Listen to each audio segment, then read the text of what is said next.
मेरा नाम कृष्णलाल तनेजा। बाबूजी, केंद्र सरकार बजट लेकर आ रही है आगामी समय में, कैसे देख रहे हैं, क्या कुछ अपेक्षाएं हैं आपकी? हमारी अपेक्षाएं ये है कि अगर सरकार को जो राय देने वाले हैं ना, उनको पूर्ण रूप से वो राय दें कि व्यापारी जितना भी टैक्स देना चाहता है, जो सरकार ने अब टैक्स लगाए हुए हैं बेतुका, जैसे कि 18%, 12%, 28% जीएसटी, गाड़ियों पे 50%, जो हमारी गाड़ियों पे जो भी गाड़ियां कारें टैक्स के, जो जिसकी अगर 12 लाख की गाड़ी है तो 12 लाख उसके ऊपर टैक्स है। अगर 25 लाख की गाड़ी है तो 25 लाख उसके ऊपर टैक्स है। इतना बड़ा टैक्स देने से देश की अर्थव्यवस्था में और कमी आती है। अगर इसी टैक्स को सरकार, इनकम टैक्स को भी जिस प्रकार से दुबई के अंदर 5% है, 5% के टैक्स से हमारे देश में जिस प्रकार से ये 5 या 10% स्लैब बना दें, क्योंकि बहुत बड़ा देश है। अगर ये चोरी रुकवाना चाहते हैं टैक्स पे, इनकम टैक्स रोकना चाहते हैं, जीएसटी की अंडर बिलिंग रोकना चाहते हैं, अगर रेवेन्यू को देश में जो 5 साल में रेवेन्यू नहीं आता, वो आप 6 महीने के अंदर रेवेन्यू करके देख लें। इन हमारी जो कोई भी सरकार है, जो हमारे सलाह देने वाले वो कुर्सियों पर बैठे हैं, ऊपर दफ्तर में बैठे हैं, उनको नॉलेज नहीं आम पब्लिक में, जमीन से, व्यापारी से, गाड़ियों में, कोई ट्रांसपोर्ट से किसी प्रकार की कोई नॉलेज नहीं।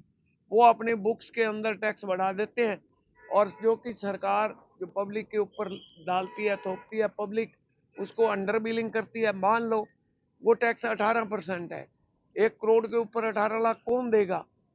अगर उसी टैक्स को 5% किया जाए, 5 लाख रुपए तो करोड़ के पीछे आम बंदा भी दे देगा। इसी प्रकार से स्लैब बढ़ाई जाए, टैक्स घटाए जाएं, जीएसटी घटाया जाए, जिससे कि देश का रेवेन्यू भी बढ़े, देश के अंदर तरक्की हो। हमारी मोदी जी से अपील है, हमारी फाइनेंस मिनिस्टर जी से अपील है।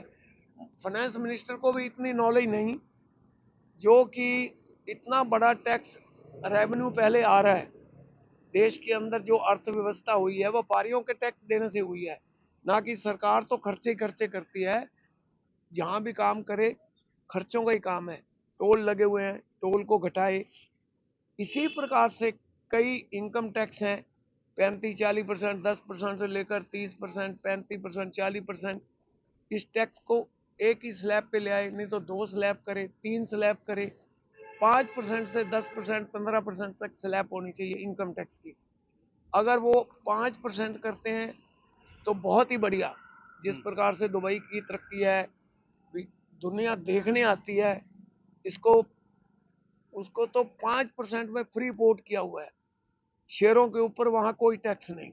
आपको नॉलेज होना चाहिए, वहाँ 1 करोड़ के शेयर लो, 2 करोड़ के शेयर लो, 10 करोड़ के शेयर लो, ना काटने में, ना उसको बेचने में, ना रखने में, ना इनकम टैक्स। ना यहाँ तो एक एक शेयर बेचता है कोई 10 लाख के, काटने में भी इनकम टैक्स, लेने में भी इनकम टैक्स, खरीदने में भी इनकम टैक्स, उसके बाद जो प्रॉफिट आता है उस पर भी इनकम टैक्स। ये अपने देश की अर्थव्यवस्था को बिगाड़ रहे हैं। मैं ये जेन्युइन बात करता हूँ। हर प्रकार से जो इन्होंने टैक्स लगाया हुआ है बगैर सोचे समझे, जो वो आईपीएस इनके साथ बैठे हुए ना सलाहकार, उनको नॉलेज नहीं है। वो कुर्सी पर बैठकर आईपीएस बने हैं, पढ़कर आईपीएस बने हैं। प्रैक्टिकल समाज की उनको कोई नॉलेज नहीं। अगर उनको प्रैक्टिकल नॉलेज दी जाए तो ये देश की अर्थव्यवस्था जहाँ 1 साल के अंदर होती है, वहाँ 1 महीने में बढ़ जाए। मेरा नाम सुमन है और मैं करनाल से हूँ। सुमन जी, आगामी समय में बजट आ रहा है, केंद्र सरकार का, वित्त हाँ मंत्री जी है सर। निर्मला सीतारमण, हाँ जी महिला सर। है और आप भी महिला हैं, हाँ क्या जी कुछ सर। अपेक्षा?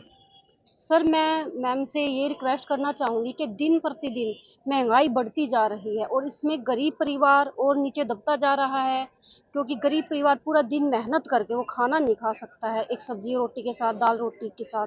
ऐसी फिर मेहनत का सर क्या फ़ायदा कि अगर खाना भी गरीब परिवार ढंग से ना खा सके, लेकिन जो अमीर परिवार है वो उनके ऊपर कोई फ़र्क नहीं पड़ रहा है, वो वैसे ही अपना जीवन गुजारा कर रहे हैं। लेकिन जो गरीब परिवार है उनके ऊपर महंगाई का इतना भार बोझ बढ़ गया है, वो ना तो अपने बच्चों की अच्छे से परवरिश कर पा रहे हैं, इसके कारण ना अच्छे से उनको शिक्षा दिला पा रहे हैं, ना ही उनकी कोई आम ज़रूरतों को पूरा कर पा रहे हैं। क्यों? इसकी वजह क्या है? क्योंकि महंगाई इतनी बढ़ गई है, हमको किसी भी चीज़ को लेने से पहले 100 बार सोचना पड़ता है। क्योंकि एक गरीब परिवार का सबसे मेन तो क्या होता है कि खाना खाना ही होता है। अगर एक गरीब परिवार खाना ही ढंग से नहीं खा सकता, तो वो और चीज़ों को खरीदने के बारे में कैसे सोच सकता है? तो बच्चों जैसे आजकल जंक फूड हैं, वो इतने सस्ते मिल जाते हैं 10-20 रुपए में, तो बच्चे उनको लेके खाना आजकल पसंद करते हैं, जिससे बीमारियाँ फैल रही हैं। और जो हेल्दी फूड्स मैडम हैं, से क्या कुछ अपील है, क्या लगता है कि कितना क्या सस्ता होना चाहिए, क्या कुछ महंगा है? तो मैं मैम से यही अपील करना चाहूँगी कि जो भी डेली रूटीन के सामान हैं, दालें हैं, सब्जियां हैं, उनके प्राइस एमआरपी कम से कम किया जाए, ताकि एक गरीब परिवार हर चीज़ को खरीद कर अपने बच्चों को अच्छे से उनको स्वस्थ खाना, पौष्टिक खाना खिला सके, और वो अच्छे से दाल रोटी और सब्जी रोटी खा सके, और हर चीज़ का जायज़ रेट रखा जाए, ताकि सभी गरीब परिवार अपना अच्छे से भरण पोषण कर सके और अच्छा जीवन बसर कर सके। अपेक्षाएँ हर बार यही रहता है कि जब भी बजट आता है कि महँगाई दिन-ब-दिन बढ़ती ही जा रही है। अब सिलेंडर के भाव देखो कि थोड़े कम हुए हैं, लेकिन और कम होने चाहिए, क्योंकि जो आम जनता है उसको अपने घर का किचन जो चलाना है वो बहुत मुश्किल हो जाता है। सब्जियाँ भी महँगी हैं, दालें भी महँगी, हर चीज़ ही महँगी आ रही है। अगर इस बार जो बजट आए तो उसमें कम कर दिया जाए, और सबसे बड़ी ज़्यादा इस बार रिक्वेस्ट होगी या नज़र रखी जा रही है टैक्स पे, कि जो टैक्स आ रहा है वो दिन-ब-दिन बढ़ता ही जा रहा है। आप चाहे कपड़े खरीदने जा रहे हो, कोई भी चीज़ ग्रोसरी भी खरीदने जा रहे हो, उसपे भी बहुत टैक्स लगा हुआ है, तो टैक्स की दरें कम कर देनी चाहिए। अब सबसे ज़्यादा टोल टैक्स को ही ले लो कि अब फ्लाईओवर नया करनाल में भी बनना शुरू हुआ है, और कहीं जगह पे भी है तो टोल टैक्स देना पड़ता है। जो आम लोग इतनी मुश्किल से जाके जाके सफ़र करते हैं, कमाते हैं, अगर वो सारा पैसा टैक्स पर ही दे देंगे, तो वो कैसे गुज़ारा कर पाएँगे? तो गवर्नमेंट को करना चाहिए कि इस बार टैक्स की दरें बहुत कम कर देनी चाहिए। मी- महिला है क्योंकि जो सीतारमन है, उनसे एक महिला होने के नाते आप क्या कुछ एक मैसेज और अपील? महिला होने का नाते मेरा मैसेज यही रहेगा कि महिलाओं ने अपना घर भी चलाना है, उसी के लिए वो आजकल बाहर निकली हैं मार्केट में, मतलब कि नौकरी करती हैं, व्यावसायिक फील्ड में निकली हैं। तो ये जानना चाहिए कि महिलाओं के लिए जो जैसे पे ऑफ कमीशन है उसको बढ़ा दिया जाए, जो प्राइवेट जॉब्स भी दी जा रही हैं उनकी सैलरी को भी प्लस किया जाए, बच्चों की फीसें हैं उनको कम कर दिया जाए। आपने देखा है कहीं सीबीएसई स्कूल्स में काफ़ी सारी फीस है, वो स्कूल्स वाले बहुत सारे फंड्स वगैरह लगा के उसको प्लस कर देते हैं, तो गवर्नमेंट को इस तरफ भी ध्यान देना चाहिए। मैं हमारी जो माननीय मंत्री हैं, वित्त मंत्री, उनसे यही उम्मीद करती हूँ कि अब की बार का जो बजट है, वो जो महिलाएं हैं उनके पक्ष में भी दें, क्योंकि उनको ज़्यादातर समय क्या है, एक तो किचन में है, निकालना पड़ता है, और जो हमारा बैलेंस है वो बहुत गड़बड़ हो गया है। इनकम सोर्स हमारे नहीं बढ़े, लेकिन जो अर्निंग कम है, खर्चा ज़्यादा है। उसके बाद जो कॉस्मेटिक चीज़ें हैं, जो औरतों को बहुत पसंद हैं, हर जो फंक्शन होते हैं उसमें यूज़ होती हैं, वो बहुत ज़्यादा महँगी हो गई हैं, जिससे उनको बड़ी दिक्कत होती है। मन तो हर किसी का करता है अपने आप को सँवारने का, लेकिन वहाँ प्रॉब्लम आ रही है। कॉस्मेटिक हो या फिर हाँ जी, कपड़े हो, है ना? कपड़े हों, कपड़ा तो चलो इतना नहीं हम कह सकते, लेकिन कॉस्मेटिक्स तो बहुत ज़्यादा है। हम्म, कपड़ा फिर भी हम अपनी चॉइस का देख लेते हैं, हम्म, कॉस्मेटिक हम रफ यूज़ नहीं कर सकते, उसमें हर कोई अच्छी क्वालिटी चाहता है, और जहाँ क्वालिटी है वहाँ महंगाई है, क्या तो क्या उसको हाँ जी, कैसे देख रहे हैं इनको, क्या मैडम को क्या देख रहे हैं? कि यही है कि हर फील्ड को देखते हुए ना, तो जो लेडीज़ हैं उनके ऊपर विशेष ध्यान रखा जाए, ताकि उनका जीवन भी एक अच्छा सरल वो बिता सके। क्योंकि खुद महिला है। हाँ जी, वो खुद महिलाएँ हैं, वो इस चीज़ को समझेंगी। माना कि सादगी में ही सुंदरता है, लेकिन सुंदरता के लिए भी बहुत थोड़ा कुछ चाहिए होता है। और मैं यही बोलना चाहूँगी कि जो महिलाएँ हैं, उनका जो अधिकतर समय है, वो किचन में जाता है, और किचन के अगर प्रोडक्ट की बात की जाए, तो हर एक आइटम इतनी महँगी हो गई है, उनके प्राइसेज़ इतने अप हो गए हैं कि जो हमारे इनकम के सोर्सेज़ हैं, वो तो बढ़े नहीं हैं, इनकम हमारी उतनी की उतनी है। अगर एक मैं बात करूँ दूध की, तो दूध के जो प्राइसेज़ हैं, 80-85 पर केजी हो गया है। जो एक साधारण मनुष्य, एक जनरल, एक निम्न वर्ग का जो परिवार का लोग है, वो अपने बच्चों को दूध का भी एक गिलास रात को वो नहीं प्रोवाइड कर सकते, क्योंकि दूध में पोषण होता है, बच्चों के लिए बहुत ज़रूरी है। बच्चे ग्रोइंग एज में होते हैं, लेकिन वो नहीं दे सकते। क्यों नहीं दे सकते? क्योंकि दूध इतना महँगा हो गया है।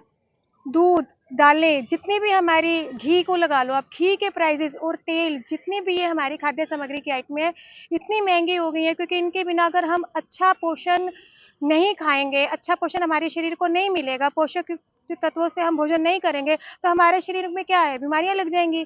फिर हम हॉस्पिटल्स में जाएंगे तो हमारी क्या है, जो हेल्थ है उसके ऊपर इफेक्ट पड़ता है। तो मैं इतना ही कहना चाहूँगी कि मैम, जो हमारे मिनिस्टर हैं उनसे इतना ही कहना चाहूँगी कि मैडम, जो हमारे आइटम्स हैं खाद्य सामग्री की, जो हम बिल्कुल ज़्यादा किचन में सबसे ज़्यादा यूज होते हैं, कि उनके जो प्राइसेस हैं उनको कम किया जाए।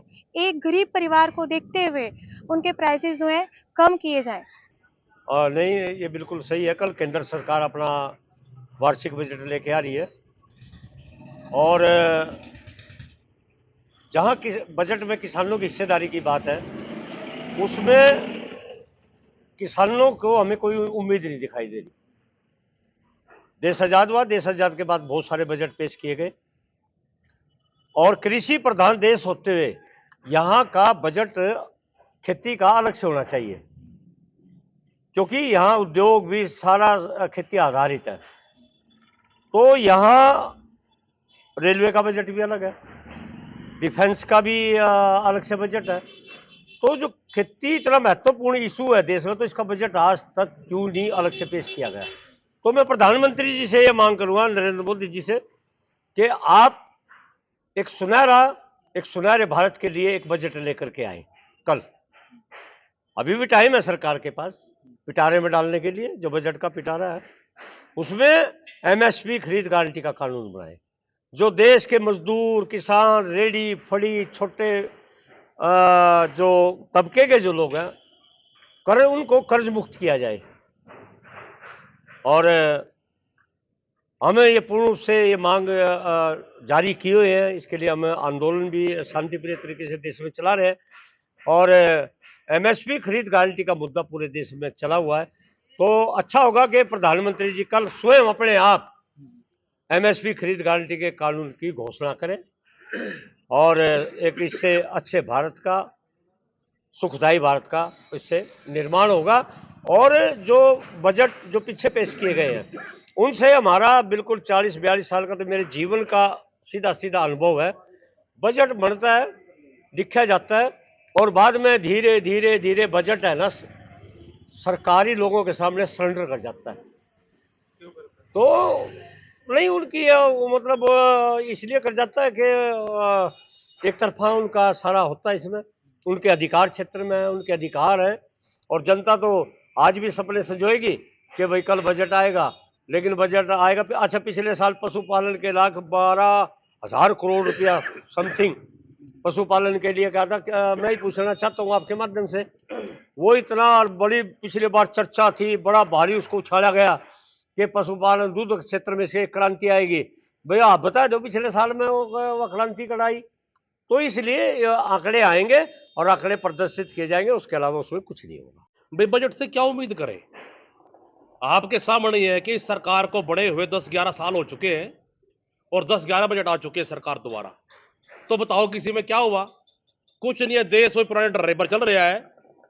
ये बजट पेश करते, बजट प्रक्रिया जो हुई एक खोखली प्रक्रिया साबित हो चुकी है। कुछ नहीं है इसके अंदर, खाली ढकोसला और आंकड़ों का मकड़जाल, जो कि आम आदमी की समझ से परे है। कुछ नहीं है इसके अंदर। अगर सरकार कुछ करना चाहती है किसान के लिए, आपके सामने ही बात है कि 60-65% आबादी हमारे देश की खेती पर निर्भर है और उनके लिए अलग बजट नहीं है। तो कितनी बड़ी दुखदाई बात है ये, कितना विचारणीय विषय है।